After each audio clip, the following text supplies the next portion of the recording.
سلام البنات، كي دايرين؟ لاباس بخير؟ نتمنى تلقاكم بخير وعلى خير. وصفه اليوم عندنا غريبه بزنجلان، ساهله يا البنات. اول حاجه عندنا نص زلافه ديال الزيت، كاس ديال العنبه ديال البودره ديال اللوز، واحد مارغرين، نص زلافه ديال الزنجلان انا غير صهدته، نص زلافه ديال السنيده يعني السكر الخشن، والدقيق على حسب الخليط، واحد خماره.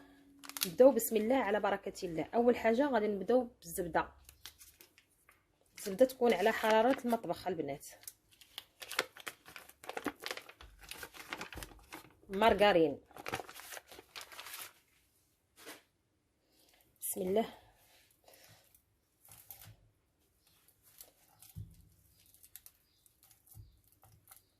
تنزيدو السكر،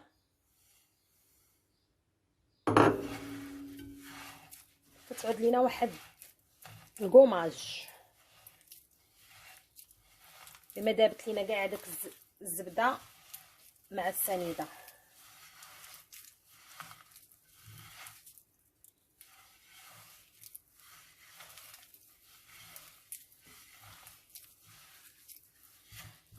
ملي البنات كتذوب لينا هذاك الزبده والسنيده كنزيدو الزيت،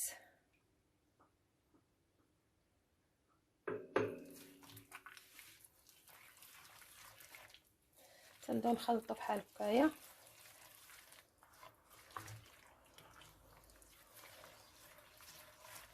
كنزيدو الجنجلان،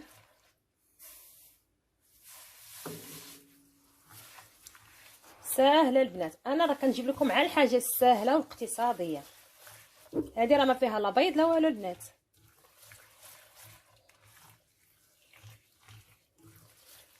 هاد المكون ديال البودره ديال اللوز زدتو انا من عندي لان كطي واحد النسمه زوينه، نقولش لكم البنات عليها. من بعد البنات كنبدا نزيد في الدقيق بشويه بشويه، يعني تتجمع لكم على حسب الخليط اللي عندكم بما تجمعات لكم.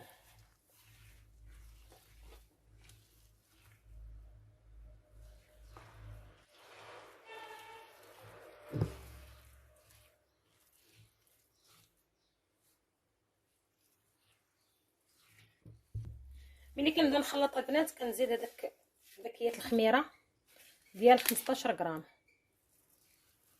كنبدا نخلط. بعد ما البنات درت فرينه دات ليا واحد 600 غرام، كتجي على هذا الشكل هذا القوام هذا.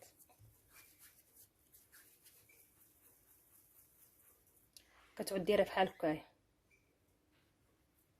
غنبقى نشكل فيها البنات، ندخلها الفران على درجه الحراره واحد 180 تطيب ليا من التحت، ونعاود ثاني نطلعها الفوق في الفران. نتلاقى معكم من بعد البنات. هذا هو الشكل النهائي ديال الحلوه ديال الزنجلان. كنتمنى من الله تعجبكم، وما تبخلوش عليا البنات باللايك وبابوني باش القناه ديالي تستمر، وعندي عليكم علم جديد ان شاء الله.